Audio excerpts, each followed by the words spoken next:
Bapak-bapak memakai dua helai kain. Nanti semua nyun sewu pakaian yang melekat pada bapak-bapak akan dilepas semua dan akan digantikan dengan dua helai kain ini, kain ihram namanya, bapak-bapak. Nah, terutama untuk yang bapak-bapak dan untuk yang ibu-ibu, kain ihramnya modelnya kayak kunopo, nanti juga akan disampaikan beliau Ustadz Irfan. Yang jelas nanti bapak yang ibu-ibu terkait dengan warnanya tidak harus putih ataupun tidak harus hitam, walaupun mungkin sebelumnya ibu-ibu pernah nate ningali melihat di YouTube, oh itu ada pakaian yang warnanya merah, ada yang warnanya kuning, ada yang hitam, putih. Jadi tidak ada ketentuan khusus sih. Jadi monggo menawi badhe persiapan ketika tawaf ginakaken pakaian warna putih sumangga, hitam sumangga, yang intinya nggih punika menutup aurat, boten ketat punika. Nah, jadi bisa nyaman dipakai. Baik. Kita masuk terutama untuk yang bapak-bapak ketika memasuki umroh pelataran Ka'bah maka hanya memakai dua helai kain. Kita praktekkan secara singkat pemakaian kain ihram untuk yang bapak-bapak.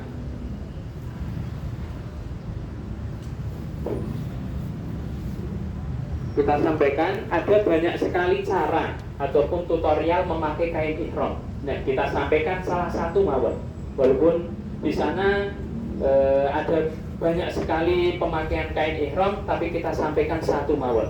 Yang insya Allah tanpa bantuan sabuk ataupun tali, insya Allah aman, bapak-bapak. Boten melorot. Karena nanti yang sewu bapak-bapak tidak mengenakan sehelai kain pun, hanya menggunakan dua helai kain ihram yang insya Allah nanti juga akan kita bantu ketika pemakaiannya, baik itu dibantu oleh ustadz ataupun teman sekamar. Insya Allah nanti akan kita ulang-ulang. Nah, cara pemakainya hanya mirip dengan pakai kain sarung, bapak-bapak. Nah, seperti ini yang dua helai kain ini diketemukan, boleh diposisikan sebelah kiri ataupun sebelah kanan ketika saya memakai ya. Nah, boleh sebelah kiri ataupun kanan, menyesuaikan dengan kenyamanan bapak-bapak. Kalau saya nyuwun sewu nyamannya di sebelah kiri. Nah, ini posisikan yang dua ujung helai kain di posisi sebelah kiri, digabungkan. Kemudian karena saya sendiri, saya pakai nyuwun sewu pakai dagu untuk membantu mengencangkan. Nanti kalau misalkan dengan teman sekamar ataupun dengan pembimbing bisa dibantu. Nah, begini deh. Kemudian kain yang sebelah depan itu dimasukkan ke dalam. Ini. Masukkan ke dalam. Boleh disisakan kainnya. Sini. Yang bawah dimasukkan, gitu. Kemudian kalau sudah diposisikan sama seperti memakai sarung. Nah, supaya lebih rapi ini dimasukkan di dalam.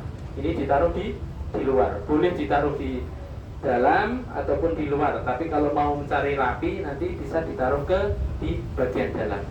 Kemudian diposisikan, disesuaikan sama seperti memakai kain sarung. Kemudian digulung. Nah, nanti terkait dengan tingginya nanti menyesuaikan kenyamanan. Kalau misalnya supaya langkahnya lebih ini nyaman, agak tinggi. Nah, begini. Nah, ini ketika digunakan untuk melangkah, entah itu naik tangga ataupun naik bus, insya Allah aman.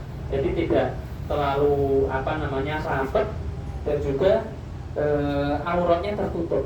Jadi ketika melangkah untuk yang bapak-bapak, insya Allah aman. Ataupun begini aman.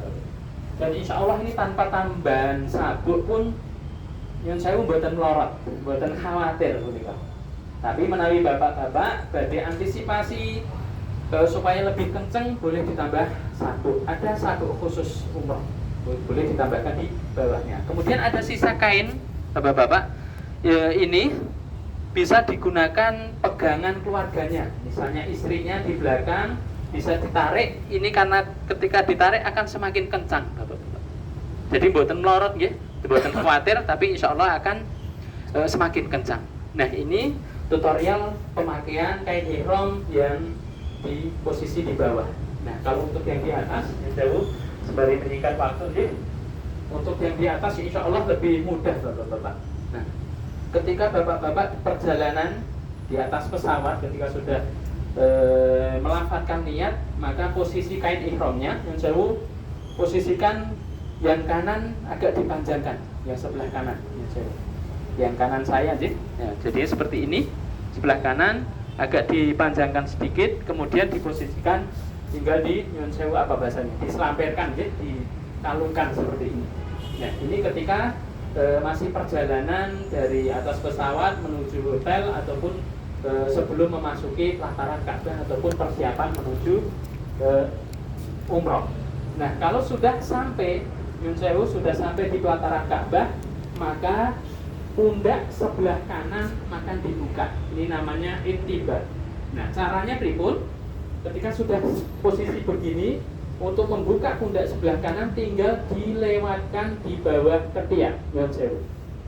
Posisi begini, ketika sudah begini, tinggal dibuka mawon, kemudian posisikan ini diangkat ke atas. Jadi dilewatkan bawah ketiak, langsung dikalungkan, mekatan. Ini ketika mulai persiapan tawaf 7 kali putaran. Baik, jamaah yang kali dirahmati dari Allah Subhanahu wa taala, yang ditanyakan yang bapak-bapak nyun sewu. Nah, nanti untuk prakteknya insya Allah nanti di dalam ruangan supaya di sini tidak terlalu terik. Baik. Jamaah yang kali dirahmati dari Allah Subhanahu wa taala, ketika sudah sampai posisi seperti ini, kita akan memulai tawaf, yaitu rangkaian ibadah umroh yang kedua. Nyun sewu, monggo bisa bergeser sebelah kini Bapak Ibu. Nah, sebelum kita masuk pada rangkaian ataupun tata cara ibadah umroh, akan kita sampaikan beberapa bagian-bagian Ka'bah terlebih dahulu, dan nanti akan kita sampaikan bacaan-bacaan apa saja yang akan dibaca ketika tawaf mengelilingi Ka'bah 7 kali. Nyun sewu di sebelah sini Bapak Ibu. Nyun sewu ada izin. Nasib. Kita akan tunjukkan bagian-bagian Ka'bah terlebih dahulu, jadi kita tidak langsung praktek tawaf, tapi kita akan tunjukkan bagian-bagian Ka'bah, dan insya Allah nanti ada gambaran detailnya lewat slide di ruangan. Nanti Hajar Aswad itu seperti apa, bentuknya seperti apa, lebih detailnya nanti akan disampaikan ulang oleh beliau Ustaz Irfan dan tim ketika sudah di dalam ruangan. Baik, jamaah yang dirahmati oleh Allah Subhanahu wa taala, kita akan memasuki bagian Ka'bah yang pertama, inggih punika Hajar Aswad Bapak Ibu. Sampun nate pirsa nggih, nate mireng Hajar Aswad. Nah, punika Hajar Aswad. Hajar punika napa? Batu.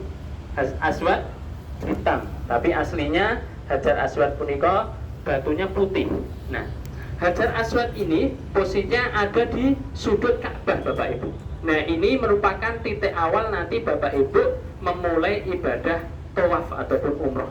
Nah, bagiannya di sebelah sini, di sudut sini, ini bagian putih ini merupakan cangkang ataupun wadah Hajar Aswad. Jadi bukan Hajar Aswadnya, itu yang sebelah sini nanti akan kita tunjukkan di gambar. Ini sebagai gambaran. Nah, Hajar Aswadnya itu ada di dalam sini Bapak Ibu, di dalam cangkang ini. Nah, Hajar Aswad ini hanya pecahan-pecahan batu kecil, karena dulu Hajar Aswad ini pernah dicuri oleh orang-orang Syiah, kemudian dikembalikan lagi sudah dalam pecahan-pecahan. Ini kurang lebih jumlahnya sekitar 8 atau 9. Nah, di sini jadi ketika Bapak Ibu ataupun jamaah umroh pengen memulai ataupun pengen mencium Hajar Aswad, harus masuk di dalam cangkang ataupun di dalam wadah sini. Dan sini merupakan area yang sangat padat Bapak Ibu, ramai sekali.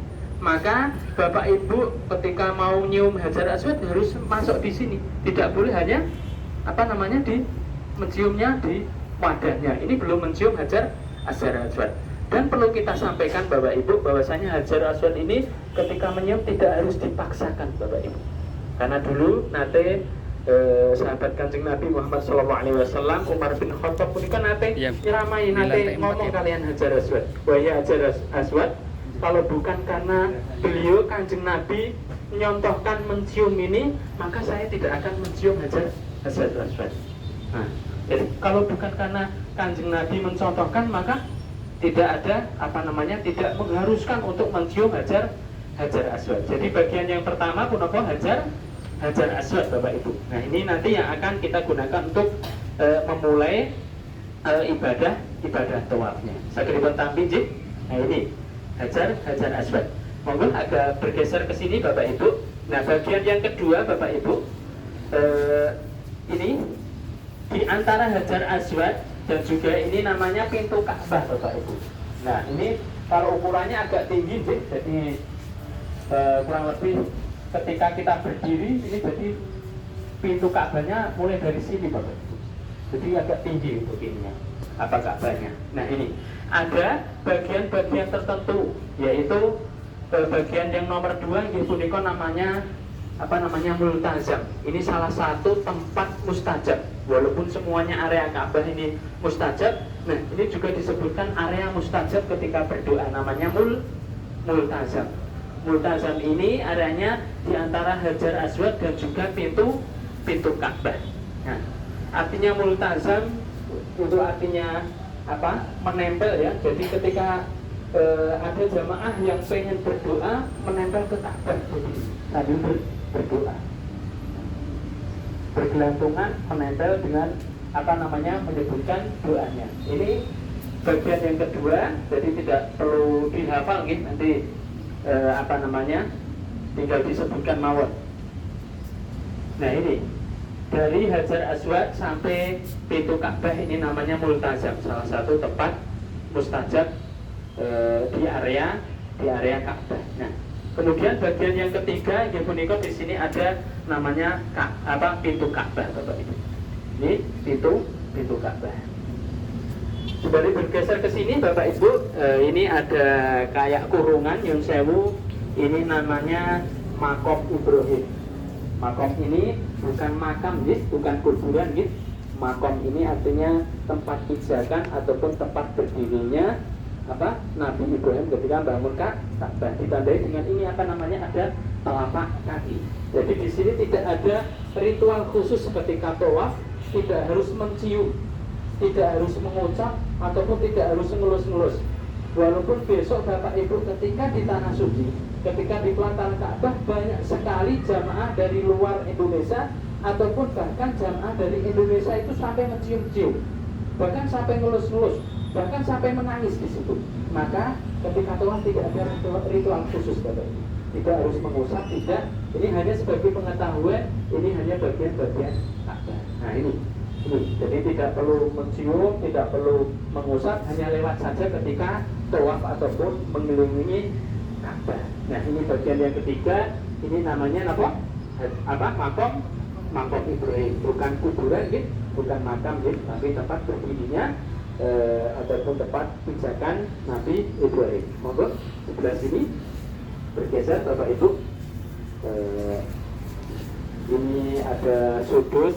Kalau tadi sudut Hajar Aswad, ini sudut Iraqi yang mengarah ke Irak. Tidak perlu dihafal ya Bapak Ibu, hanya sebagai pengetahuan mawon. Kemudian geser sebelah sini Bapak Ibu. Nah ini sebenarnya sini ada miniatur namanya Hijr Ismail Bapak Ibu sebelah sini, yaitu bangunan di samping Ka'bah menjauh. Ini ketika Bapak Ibu sebelumnya pernah ningali ataupun melihat di TV ataupun di YouTube, ada bangunan kecil setengah Ka'bah, kurang lebih segini. Nah ini merupakan bagian dari Ka'bah Bapak Ibu. Dulu ketika zaman dulu Ka'bah ini besarnya sama segini, tapi karena rusak karena banjir, dan orang-orang zaman dahulu ketika mau bangun Ka'bah ini disampaikan harus dari dana halal, tapi karena tidak cukup hanya dibangun setengah. Ini Hijr Ismail, ruangan Ismail. Nah manfaatnya ataupun ibroknya Bapak Ibu, sebagaimana istrinya Rasulullah SAW, Aisyah, ketika itu tanggul dumateng baginda Nabi Allah Muhammad SAW, ya Rasulullah, saya pengen sholat di dalam Ka'bah. Kemudian Rasulullah menyampaikan, sholatlah di dalam Hijr Ismail, karena sholat di dalam Hijr Ismail sama dengan sholat di dalam Ka'bah. Nah ini ada pintunya Bapak Ibu sebelah sini, kurang lebih sekitar 1,5 meter ada pintunya. Di sini pintu masuk biasanya, sini jauh pintu keluar, ini ada pintu juga. Jadi ketika ada jamaah yang pengen sholat, karena memang ada jadwal khusus, terutama yang diperbolehkan jamaah putri Bu. Tapi tidak tentu, jadwalnya tidak pasti. Kadang dibuka, kadang ditutup. Nah, ketika ditutup maka ada jamaah yang banyak sekali berkerumun sholat di depan sini, Bapak. Karena sini masih di luar Ka'bah, maka sholatnya menghadap ke Ka'bah. Dan jangan dibayangkan di Bapak Ibu, ketika sholat di sini itu tenang ataupun lebih khusyuk ketika sholat di Indonesia dalam gambaran keramaiannya. Karena ketika Bapak Ibu sholat di dalam sana, di dalam Hijr Ismail, maka ketika rukuk ada yang nyenggol, ketika sujud ada yang melangkai. Itu sudah hal yang biasa karena padat dan ramainya. Nah, ini bagian selanjutnya yaitu Hijr Ismail. Nah, ini ada jadwal khusus tapi tidak tentu jadwalnya. Nah, ini sebagai pengetahuan nanti kita akan tunjukkan di YouTube ataupun di gambar di slide bentuknya seperti apa Hijr Ismail. Insya Allah nanti di dalam ruangan akan kita tampilkan. Nah, ini bagian dari Ka'bah namanya Hijr Ismail. Monggo balik geser lagi ke sini Bapak Ibu.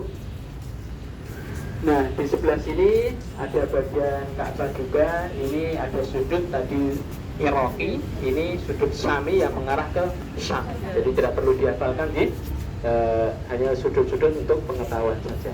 Kemudian geser ke sini lagi Bapak Ibu. Nah, sini sudah melewati. Nah, sini ada rukun ataupun sudut namanya rukun Yamani yang mengarah ke Yaman. Nanti ada bacaan khusus ketika melewati rukun Yamani. Nanti insya Allah akan kita sampaikan. Tandanya pripun kalau kita sudah sampai di rukun Yamani, karena kemungkinan areanya sangat padat Bapak Ibu, kemungkinan Bapak Ibu akan melihatnya dari jauh. Tandanya pripun? Biasanya di sudut sini ada kaligrafi emas yang ditandai di sudutnya, karena di beberapa sudut tidak ada. Nah, ini ada kaligrafi emas, tapi ketika mendekat sini ada kiswah yang terbuka, yang kelihatan Ka'bahnya, batu Ka'bahnya. Jadi ketika mendekat ini ada kiswah yang tersingkap sini. Nah, ini menandai rukun Yamani. Nanti bacaannya napa akan kita sampaikan. Nah, tanda yang lain nggih punika kalau kita sudah sampai rukun Yamani atau belum, nggih punika sudut terakhir sebelum Hajar Aswad. Monggo sembari bergeser ke sini. Nah, ini rukun Yamani. Nah, ini Hajar Aswad, sudut terakhir sebelum ke Hajar Aswad. Nanti ada bacaan khusus. Monggo sebelah ke sini Bapak Ibu. Nah, mengatakan beberapa bagian-bagian Ka'bah, insya Allah akan kita lanjutkan, yaitu manasik ataupun tawaf ataupun memulai tawaf mengelilingi Ka'bah.